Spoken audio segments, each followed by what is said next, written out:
Hello hi नमस्ते आशा करुच्ची कि भलरे थिबे समस्त सांग माने आमे चलिलु रथ यात्रा देख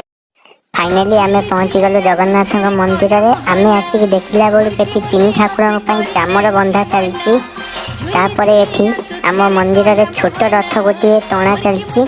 सेठी अनेक भक्त मानकर समागम रे रथ यात्रा दी श्रृंखलार सहित अनुष्ठित होउची तापरे बड़भद्र जीव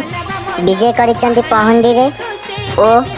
द्वितीय रे माँ सुभद्रा जे कि हलदी मुनि रूप रे सारा जगत जानिची सीए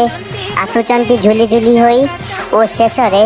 जे कि विश्व नियंता जगन्नाथ सीए पहंडी रे झुली झुली करी आरप मंडप माउसी माँ घर को विजय करुचंती सेठी अनेक भक्त मानकर समागम रे भजन कीर्तन रे परिवेश प्रफुल्लित होई उठितला। आज ब्लॉग को एडी सारुचु जय जगन्नाथ सांग मैंने आशा करछि आपण माने भल